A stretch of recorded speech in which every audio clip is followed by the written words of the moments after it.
Hello. How are you guys doing? Very good, thank you. Good.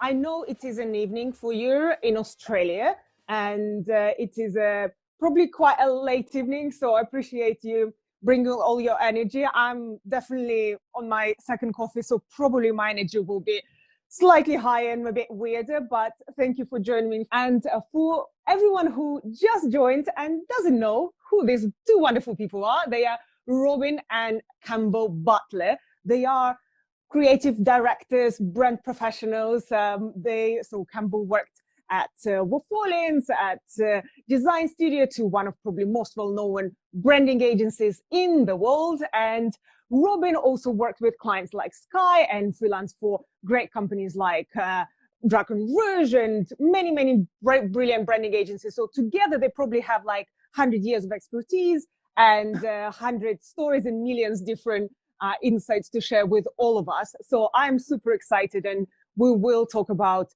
branding process and difficulties of coming up with a brand that will stand out, that will blow everyone's mind and will be the most awesome thing in the world.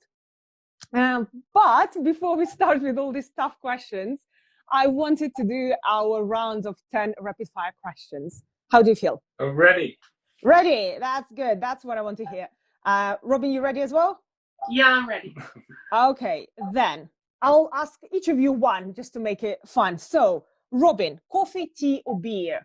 Coffee. Not at this time, though. Campbell, London or Brisbane? Oh, Brisbane. Question to you, Robyn. Professional achievement you are the most proud of? I think working with the David Parr House, just a little tiny museum in Cambridge. And question to both of you, but Campbell first. What is your favorite branding project you ever worked on? Oh, this is challenging because there's probably some people listening in who've worked on them with me.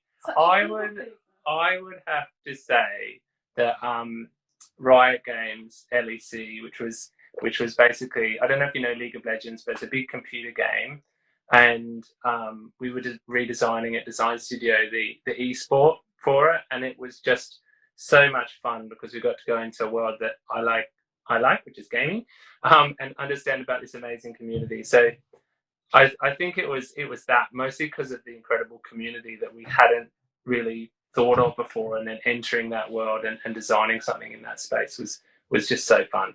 And Robyn, what would be your favorite project? I think I mentioned it before. It's the David Parr House, and they're this tiny little museum in Cambridge. It's teeny little house, a worker's cottage, and David Parr had gleaned lots of ideas from different arts and craft professionals.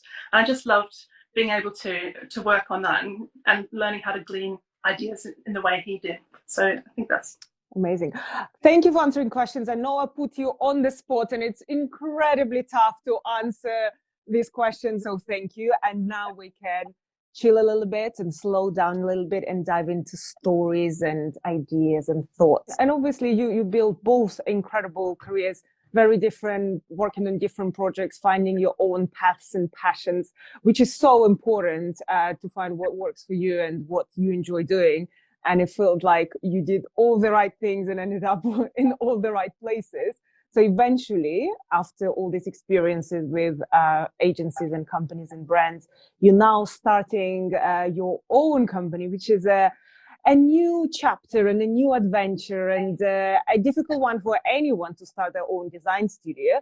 But for two of you, considering you also live together and now everything is together. So how does this feel? And was it a difficult decision to start a company together?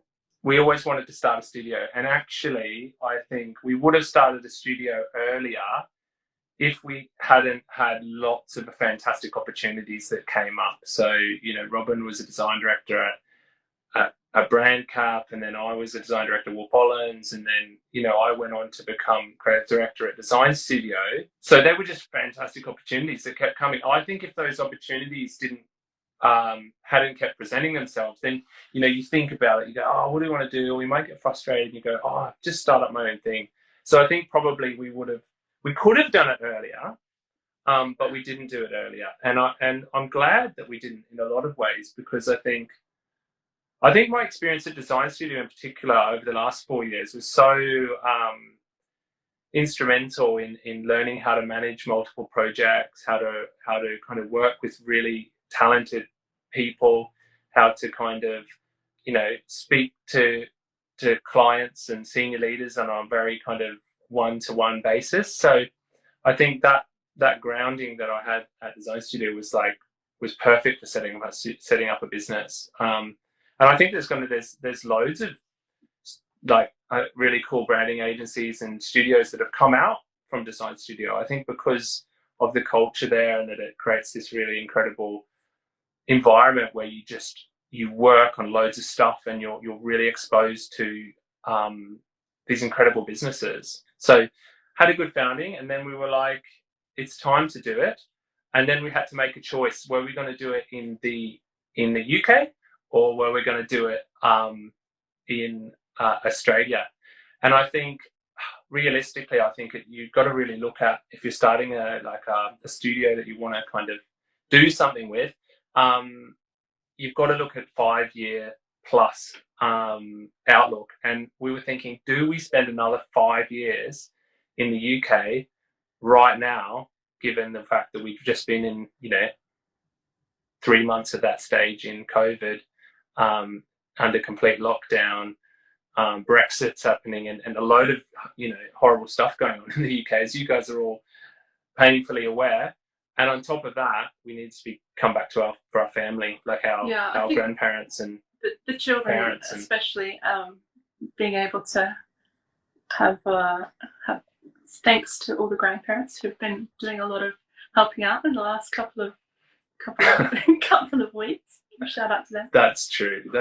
I think they're angling. We're actually at mum and dad's place right now. So I think they're kind of angling for us to like get out of here as soon as they can, but they're too polite to say.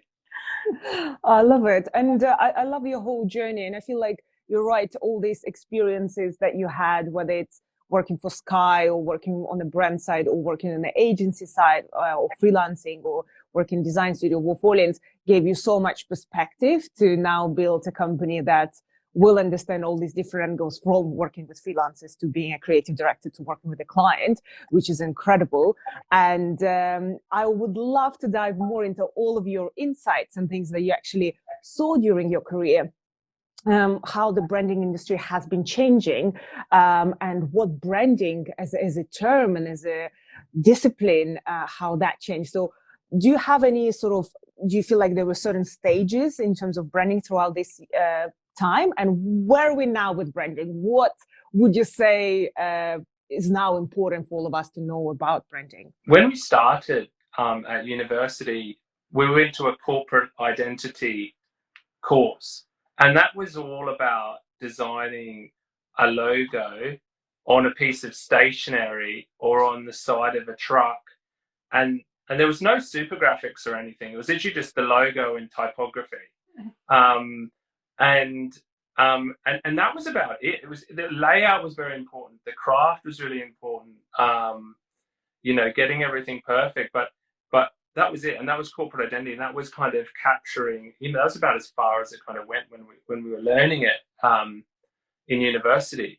But then I think it was actually Wolff Olins that actually led the way here, like about almost 20 years ago, when they actually started using a term that was used for tin cans. This idea of branding. It wasn't just the logo or the symbol. It's actually like everything around that experience of that product. And maybe we could take some of that thinking and apply that to corporate businesses, which is when they started to kind of make that transformation. And that's when that word branding came out.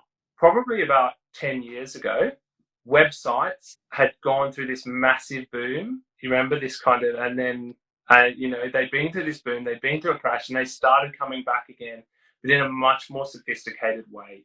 A digital design and digital technology became a thing, and digital had this massive influence on branding in general. So suddenly people were like, "Oh, it's a totally different game. We're no longer designing for stationery trucks and planes and printed environment, and we now need to consider the digital environment equally. And then gradually there was a shift into actually it's all about the digital environment, and the other stuff is kind of, you know, you do that sometimes.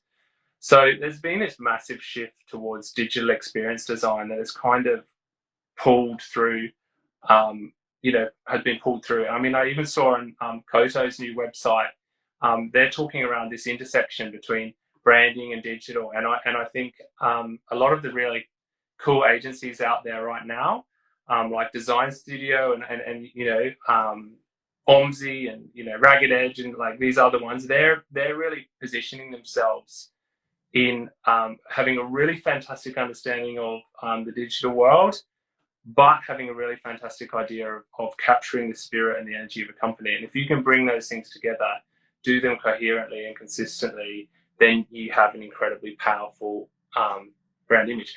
I think very likely that word branding is going to die soon.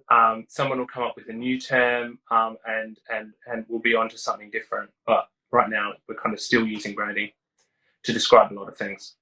I love it. And I agree with you. I think the words and the language changes so much in the industry. And the world of brand identities and logos, and now it's branding, and who knows, maybe the next word will be spirit of a company, and or some other word we never heard of. I like vibe. I use vibe. What's the vibe? Designing the vibe. Imagine your job as chief vibe designer. I think it's a better way to describe it because it's so like ethereal what you're kind of doing. You're getting some kind of, you know, spirit, brand personality stuff. You're getting like some visual stimulus, and you have to put it all together and, you know, across a whole plethora of different channels and touch points. So I think Lovework Studio will be the vibe agency, essentially. That's I think it's, and I actually feel like what's very unique about both of you, even in the name of your company, but clearly in your relationship as well, is you have a big emotional side to everything you design. And again, you named your company Lovework, so clearly you think about the feelings and the vibe and all the other things that are very important when we think about companies and brands and how do we relate to them, what kind of emotions they give us. So I would love to talk a little bit about your process of creating those amazing vibes and brands that you both worked on. And I suppose let's start first with the different stages and chapters. And I love, obviously, we're working now together on this Branding Now course, which I'm so excited about. So I already had a glimpse in your incredible process. But for everyone who is not aware, what are the main stages currently that you consider of your branding process, if you could go through them? I think there's three major chunks that you've got to get right with a brand or a rebrand. I think there's the story, what kind of you know, what's sitting at the heart that you can come back to, this consistent story that you tell over and over again. What's the symbol or the symbols, those like iconic things that stick in your mind. So, you know, in a religious sense, they've been around for, you know, thousands of years, the cross, the crescent, you know, these symbols that you just like, they're actually etched in your brain. That symbol is so critical, as a critical factor within the any kind of brand. And then there's the last one. This is the biggest one actually, and the most complicated. This is the system. What are all those other elements and things that you have to stitch together to create some incredible brand experience for customers? And how do you do it? And that encompasses a whole bunch of different elements. So logo, of course, but the typeface, the color, the photography, the art direction style, the illustration, the tone of voice, the grid system, the layout system, the animation and interaction principles, the sonic, the sound, all of this stuff needs to stick together and feel like it comes from the same place. And you do that by being very rigorous and systematic with how you put that thing together. And, you know, that's why you have to have really fantastic brand guidelines, but also really simple ones. And you need to give people fantastic tools that can create, you know, these really amazing living brands that we see coming out of Wolff Olins and Design Studio and a whole bunch of other brand companies that are out there. The three chapters that you described, the story, the symbol, the system, I feel like it's such a beautiful and visual way as well to talk about what brands look like. And I suppose traditionally maybe people focus too much on a system or on just the symbol. But I love the kind of the differentiation between the three. And I love that you didn't use the word strategy. Another S there did not happen, which I feel like is the better way, because it's such a misleading word. When you say the word strategy, it could mean anything and everything. And saying things like story or system actually defines much more what we are talking about. But let's talk about the process of creating this lovely story and symbol and system, and specifically a couple of things that I suppose I definitely felt like are very different about the way you approach it, and you approach the design studio as well as you two, kind of the way you describe your process. And let's start with the first part, which is immersion. And again, I think Design Studio was very famous for it. And Robyn, you love talking about authenticity and kind of bringing the ideas. So Robyn, do you like to talk a little bit more about how do you start and kind of come up with ideas, where you get inspiration? What's this first initial immersion?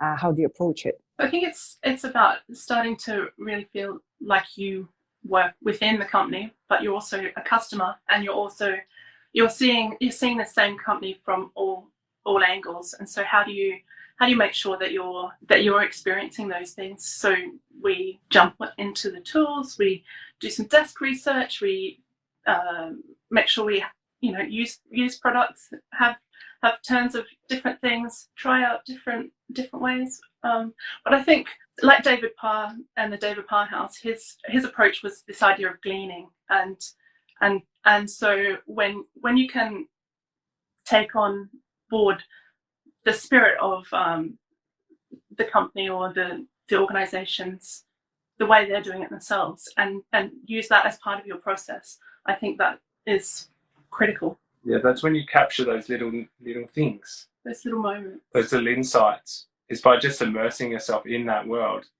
And that's absolutely where you find that little nugget, that little thing where it's just like, oh, do you know what? That's really interesting. Maybe you should build your whole brand around that. I think you mentioned that you sometimes even go and work in the companies or sit in the companies and spend a day with the teams. How does that work? Definitely at Design Studio, that's like what we would do.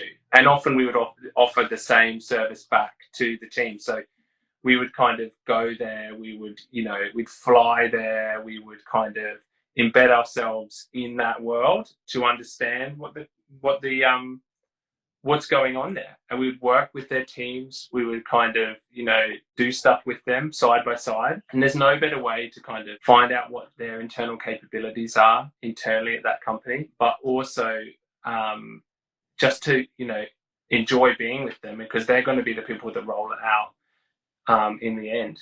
I think we also do the flip side, where we actually invite clients would invite them into Design Studio and line up a desk there and work alongside them, particularly for digital design projects where you need lots of really close collaboration at all times.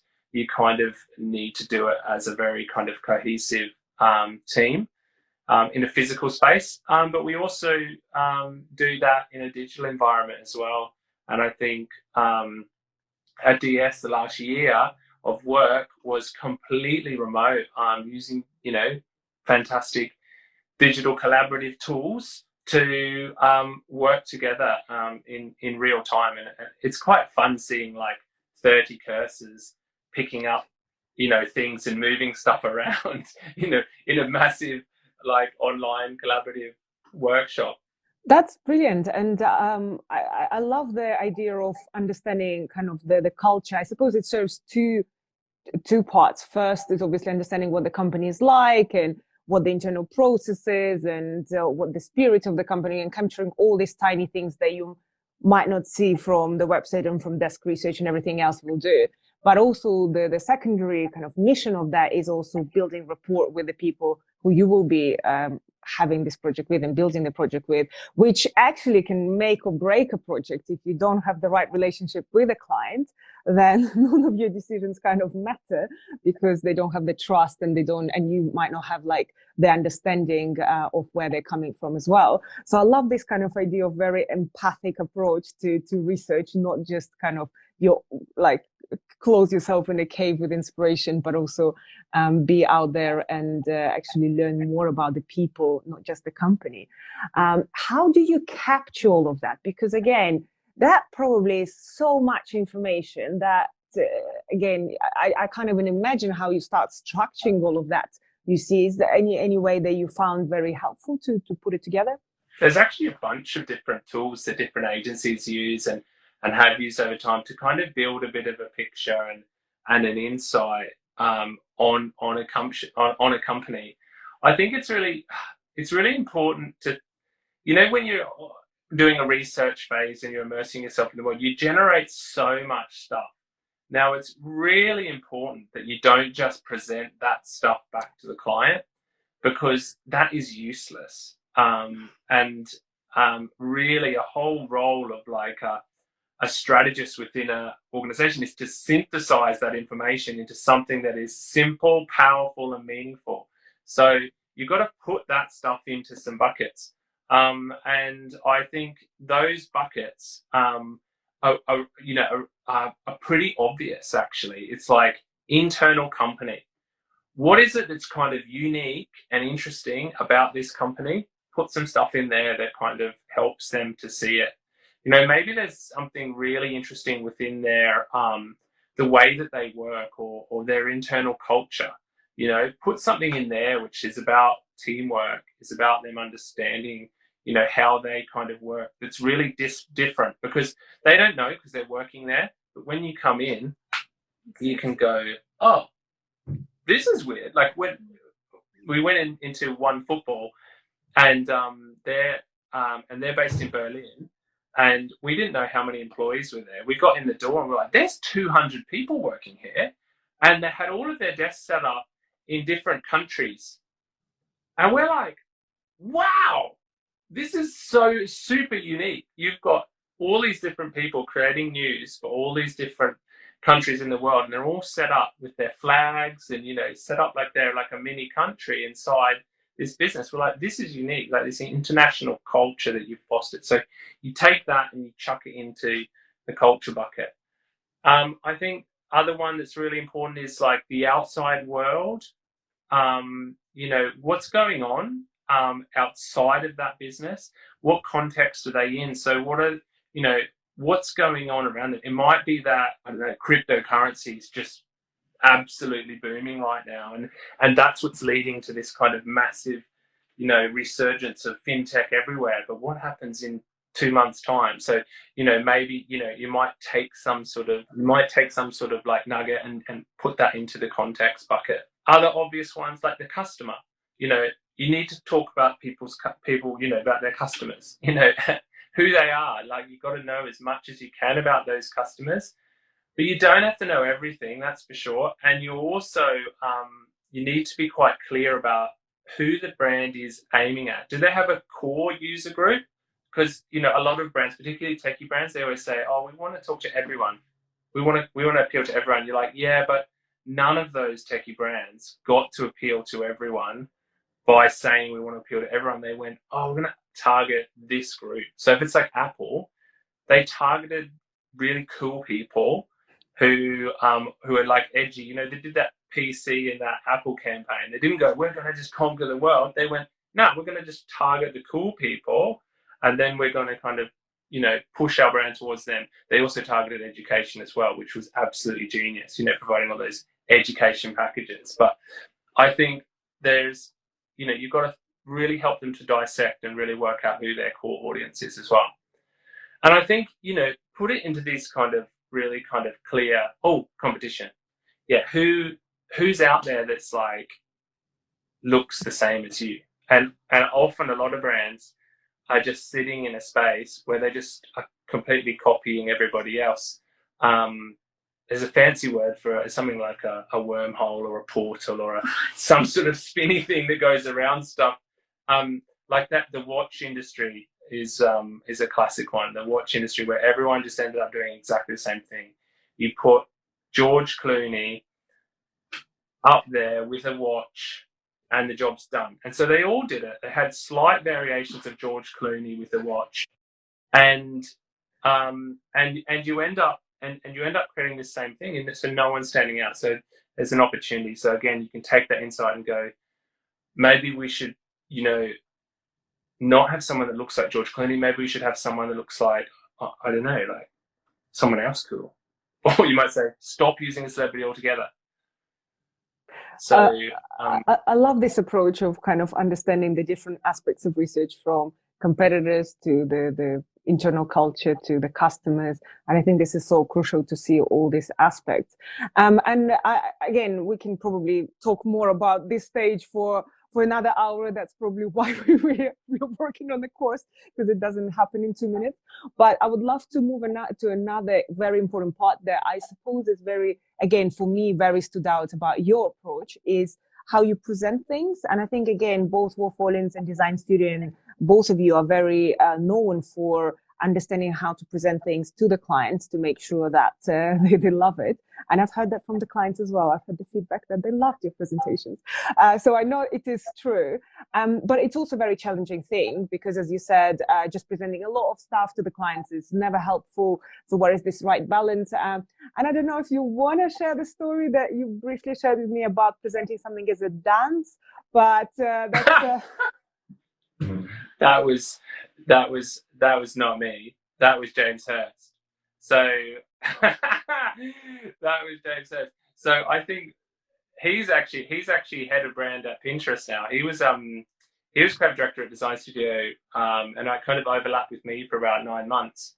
And he was really inspirational for me, because what he did is he did everything differently. Every single meeting, he would come in and go, hey guys, why don't we do this as doctor's surgery? And he would like set everything up, as a doctor's surgery, put a skeleton in there, and then then we do a brand workshop with this health business, and they're kind of looking at this skeleton and the doc, and we're all dressed up in lab coats. Where it's what's really great about that, and what's I think is really, really important about that approach, is you're taking people out of PowerPoint presentations or keynote presentations, and you're taking them into a weird world, into a different world, which is where brands live.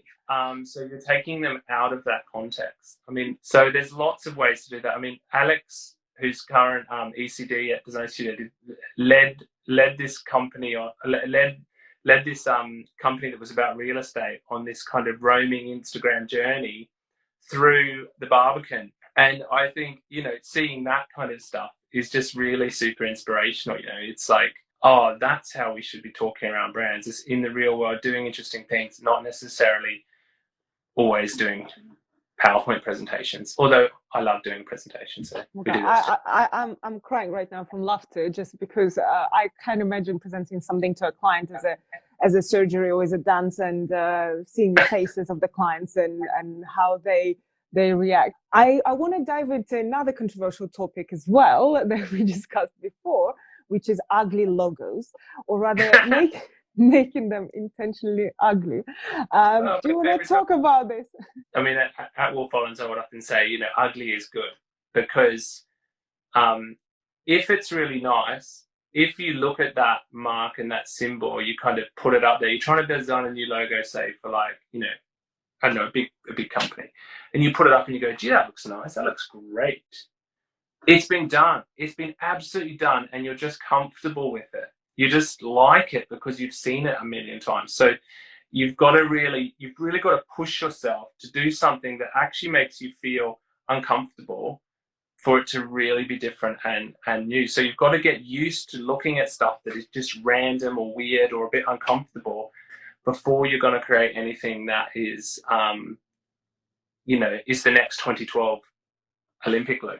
You've really got to look at that. So I think I always say, if it's not ugly, do something that is, because like it's good potential that you're actually you're copying stuff that's already exists out there. I think this is such a brilliant concept, because if we think of the psychology behind the beauty or something that we like or don't like, it is to do with familiarity. So yes, if something looks nice, that means it's familiar, that means it exists. While if something looks ugly, that means it's something new that you just not adjusted to it yet. And I have to say, a lot of branding projects that are the most famous, like 2020, 2012 Olympics, as well as the Deliveroo logo. I think Deliveroo logo has been discussed so much. I remember when it came out, and this poor kangaroo that was, I don't know, picked apart because it wasn't the most handsome kangaroo in the world. And I think Design Studio also published all the sketches, and everyone's like, look at other sketches, they're like much nicer versions of kangaroo. Why did you pick like this really weird one? And I have to say, at the point when it came out, it did look weird. And now I understand it was genius, because it does look like a different, it's not your typical nice rounded kind of boring logo. It's actually strong, it's different, it's bold, and that's why it's still relevant. It doesn't look like it's a 5 or 10-year-old logo. It looks like it's now. I love this approach. I think definitely something for myself to consider whenever I look at something. If it's ugly, that's good, that's new, that's fresh. Let's think about it. And sometimes if it's ugly, it's just ugly. But that's where it's hard to like differentiate. Yeah, I wonder where do you have any sort of guidance around like when ugly is ugly and when ugly is new? Yeah, fit. I mean, it's got to be, it's still got to work. It's got to fit with the brand that you're designing something for. There has to be some level of fit, some link to that brand that you're designing something for. It can't be just random for the sake of random, because that's another big mistake that people make when they're creating something, is they might just do like the coolest, edgiest design, but it's just completely irrelevant for that brand or that context that it lives in. So you've also got to make sure that what you're designing, particularly when it comes to logos, is so it's distinctive. That's the bit of slightly unusual. It's slightly distinctive, but it also works in for that brand. It represents something to do with that brand. Ideally, it doesn't have to, but ideally it does. And the other one is that it, practical reasons, and there's a lot more design kind of being driven by practical reasons right now. So it needs to work super tiny, and it needs to work really big, and it needs to animate. So if you can kind of cover off all of those things, you've got like a killer symbol. But of course, that's where the thousands of versions come from when you're creating a kind of a powerful symbol, and it's really hard to do it. I agree. I think that it all sounds very simple and very easy, and when you start doing it, it suddenly becomes very complicated. And as they say, simplicity is something that is very hard to achieve, and something that looks simple is actually probably was put more thought than in something that looks very difficult. I'm just conscious that we've soon run out of time, but I wanted to touch on the last subject of this conversation, which is the end of the project, or rather the beginning of the end, which is the launch, and how you should approach launch. Because again, I feel like that's something that you both feel very passionate about, and at your previous companies, again, you also talked a lot about how to prepare your client, your audience, your stakeholders for the launch, because it will have a lot of pushback, because any change is different. So do you want to talk a little bit about any top advice when you're launching this big rebrand that might look ugly to some people, might be controversial, how to go about it? So when launching, I mean, I always encourage companies to go as hard as possible, make it as big as possible, because if you ever get stuck into like an evolutionary rollout approach, everything just looks terrible the whole time for just months and months and months. And eventually someone goes, why are we doing this? And then they finally fix everything up. You see it kind of come out 12 months later and you're like, oh, thank goodness they're now doing it properly. But you've wasted so much time. You haven't got that excitement or that energy. You haven't created any conversation out there in the world. So you've got to launch really big and really confidently. Now, when you do that, yep, you're going to get reaction. You always do. There's always haters out there. You've got to expect those haters and just not worry about them. Because like I was saying before, if you're doing anything different, it's going to shock people. They're going to hate it. They're going to say straight away, I hate it. But then a week later, they're going to go, oh, actually, it's not better than I thought it was. Actually, it's pretty good. Or it works for it. It's fit for purpose. Yeah, or it's fit for purpose. Oh, it looks good, actually. I like that now. But they never then tweet and say, oh, by the way, I was wrong. I was wrong, and it's really cool. They just go, oh, yeah, I really badmouthed that. But I think I always encourage clients to say, hey, when you launch that new brand out there in the world, don't worry. You'll get a bunch of hate for the first half day or a day. But then it goes. That conversation's gone. That's dead. And then the results speak for themselves. So I also think it's a question of authenticity here. And if you've done everything authentically throughout the rest of the process, when you get to this point, everyone internally is so confident and comfortable in themselves that there is no amount of external hate can knock it down. Yeah, exactly. They're convinced, and they're behind it. Because it's authentic, yeah. That's great advice. And I think, again, it's better to be prepared. And I think when you're psychologically prepared that you will have this feedback, and that's what will happen if you prepare the client, then obviously that feedback is easier to digest. But still, it must be hard. And I would love to hear both of your opinions. I'm sure throughout your careers, you had terrible feedback about your work, whether it was from the public and from the audience, or whether it was internally. Someone said, you know what, that looks like shit. What do you remember the worst feedback or the weirdest feedback that you got? Maybe the weirdest is the right word that you've got. And how do you, I suppose, talk to yourself, or what kind of thinking process do you have when you like, yeah, thanks for that? I think we're our own worst critics, to be honest. So that's true. So sometimes we think it's all going to be hate from outside, and actually it's love, and that's quite unusual. Like, we don't expect that. Yeah. So I think that for me is surprising. That's definitely true. I try not to dwell on the people kind of hating it. And I love to think like, oh, what would you have done? I'm always thinking that as well. I'm like, would you have been able to improve upon this? Like, please try. You go through the process and see if you'd come out with something, something is anywhere near as good as this. I think, and the reality is that a lot of people saying that stuff have never done a significant rebrand with all the constraints of a massive brand rolling it out. And the constraints drive the design so hard. And actually, you've got to work 10 times as hard within those constraints to create something that's good. And if you can create something that's brilliant within that constraints, then you've done something like amazing. So you've got to not worry too much about some of that feedback.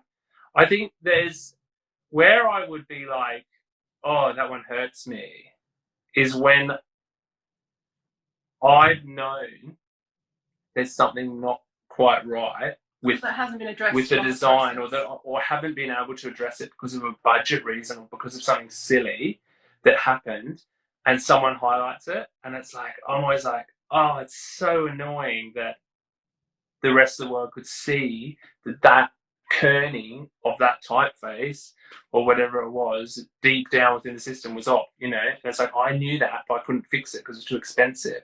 I couldn't get the client, I couldn't convince the client to spend £40,000 to fix that typeface. And that's another thing, is that people think that it's like just up to the designer, but it's not. It's actually this collaboration between the two, and a whole bunch of money that has to go into it as well. I guess it's understanding what part you're responsible for and what part is collaborative responsibility. So it's interesting. Do you remember the worst, I suppose, time when that, like, something like that really hurt you, and or maybe you just didn't get the praise you want? I don't know. Like, basically, you had a very, very bad day. It's really bad. You feel like you're not really a great designer or whatever else going on in your head. And how did you get yourself out of that dark place? Yeah, I mean, the darkest times are not ever on launch, because I think you're so thankful that your brand is out there no matter what. So it's almost just like, yeah, even though it's not 100% perfect, you're like, got it out. Yes. You know, it's always exciting. But there was one time when we launched LEC, which, yeah. Yeah. When the feedback was, no, I get it. Okay, all right. I can't tell that story. Anyway, people at Design Studio know what happened. Okay, there is a story. It felt bad. Yeah, you can go on the course. You can go on the course to find out those horrible stories. That's awful. Horrible stories. I love it. But how do you get out of that? Like, whatever happened, some bad things happen. You feel horrible, terrible, terrified that your life is ruined right now, or your career is ruined. I don't know, whatever else. Like, what do you do next? What's your next 24 hours look like? I make soup, which is weird, or scones. Like, do something really chill. Go back to the basics. That's my advice. I always say to the design team, because I always feel bad, because it's often, it's not just, it's the whole team's work on this thing. I would say just pixels. It's literally just pixels on a screen, on a page at the end of the day. Like, at least we're not like a brain surgeon. And that just pulls the pressure right out. And it's like, yeah, they're getting very excited about those pixels. Fantastic. Well done. Everyone's excited about them. So you can always pull back, but it is challenging. It is challenging. It's a great reminder. I love it. And I agree with you. It's very difficult to have that both mentality on one hand, to remember they're just pixels and seriously, like, no one died. But on another hand, have the passion for those pixels when you do need them to be the best. And so how to switch from that passion you just felt the day before about the best pixels you can create, and the next day you need to just chill and feel like, it's just something. It will pass. It's hard, but thanks for sharing your thoughts. I really appreciate it. And unfortunately, we're out of time. I wish we had many more hours together, but I'm really excited because we will have many more hours together. And your course starts in June, and I'm excited. I will be attending it as well as many people that already signed up for it. So I think it will be a great crowd, and to learn your branding process and learn not just the process itself, but also how you work with the team, how you talk with the stakeholders, how you present things. I think these things, what makes branding or brands great, not just your beautiful typography, not just whatever ideas you had in your head, but actual very difficult process of putting things together and launching it. So I'm super excited, and I feel like it will be an incredible time together. Before I let you go, I have last question for you. If you could go back 5 years back and give yourself advice, and I'm asking both of you, so think of answers for each of yourself. If you could give yourself advice 5 years ago that would save you a lot of time, energy, money, whatever that is, stress, what would you tell yourself? Maybe get a garden. That's meaningful. Like, do like garden and cooking. Just get back to basics and do life as well. Do life. Love it. Let's finish on do life. That's a great advice for all of us. Let's do life. And it's Friday evening, so we should all do more life today and on the weekend. Thank you both so much for joining, and it was such a wonderful conversation. And if you're not following Lovework Studio yet, they just started their Instagram, so let's do an extra push and give them all the followers and all the love and that they deserve, and that all the amazing work that will be coming out very soon, you will be the first ones to see. So definitely follow them. Anywhere else that people should find you or connect with you? Instagram's going to be the main channel. I think I use that for like messaging people and stuff as well. So Instagram's the one. Wonderful. Well, it was a pleasure, and enjoy the rest of your night. I know it's very late in Australia now. And thanks everyone for joining. Hope to see you all at Branding Now course very soon. And if you want more conversations, follow Futureline Academy. We'll have more wonderful interviews and talks and fun and laughs next week. And until next time. Bye, guys. Bye.